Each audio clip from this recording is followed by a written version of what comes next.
క్షిపణి దాడులకు పాల్పడుతుండటంతో ఇరాన్ తమ గగనతలాన్ని పూర్తిగా మూసివేసింది. లెబనాన్, జోర్డాన్, ఇరాక్లోనూ విమానాల రాకపోకలు నిలిచిపోయాయి.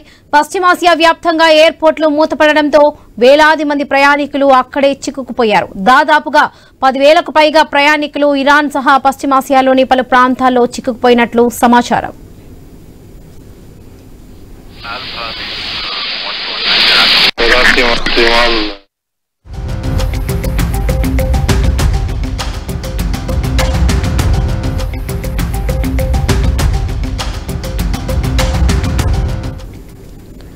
ఇరాన్ టెహరాన్ శివార్లలో ఉన్న దేశంలోని ప్రధాన ఖోమేనీ అంతర్జాతీయ విమానాశ్రయంలో విమానాలను నిలిపివేశారు.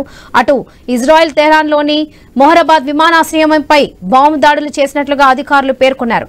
ఇజ్రాయెల్ సైతం తమ దేశంలోని అత్యంత కీలకమైన బెన్ గురియన్ అంతర్జాతీయ విమానాశ్రయాన్ని మూసివేసింది.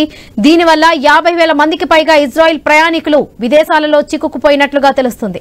ఇరాన్ దాడులు కొనసాగించడంతో దేశంలోని 3 విమానయాన సంస్థల విమానాలను లార్నాకాకు తరలించారు. ఇజ్రాయెల్ ప్రజలు జోర్డాన్, ఈజిప్ట్తో ఉన్న సరిహద్దుల ద్వారా దేశం విడిచి వెళ్లొద్దని ఆ దేశ ప్రధాని నెతన్యాహు ఆదేశాలు జారీ చేశారు. ఆ ప్రదేశాల్లో ముప్పు పొంచి ఉండే అవకాశం ఉందని హెచ్చరించారు నెతన్యాహు.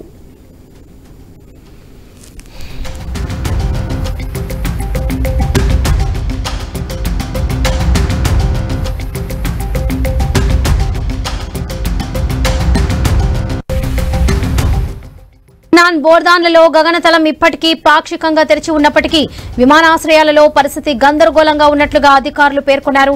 చాలా విమానాలు రద్దు కావడంతో స్థానికంగా ఇతర దేశాల్లో చాలా మంది ప్రజలు చిక్కుకుపోయారని తెలిపారు. ఇరాన్లో భారత్ సహా ఇతర దేశాలకు చెందిన వందలాది మంది విద్యార్థులు, పౌరులున్నారు. అక్కడి నుంచి భారతీయులను తరలించేందుకు భారత ప్రభుత్వం రంగం సిద్ధం చేసింది. అందులో భాగంగా 100 మందితో కూడిన మొదటి బ్యాచ్ ఇప్పటికే టెహరాన్ నుంచి బయలుదేరింది. ప్రస్తుతం అక్కడ సుమారుగా 10,000 మంది భారతీయులు ఉన్నారని, అందులో 6,000 మంది వరకు విద్యార్థులేనని తెలుస్తుంది. ప్రస్తుతం గగనతలం మూసివేసినందున భూ సరిహద్దుల మీదుగా తీసుకెళ్లొచ్చని ఇరాన్ విదేశీ మంత్రిత్వ శాఖ వెల్లడించింది. దీంతో ఆర్మేనియా, అజర్బైజాన్, తుర్కమెనిస్తాన్, ఆఫ్ఘనిస్తాన్ మీదుగా భారత్కు తరలించనున్నారు.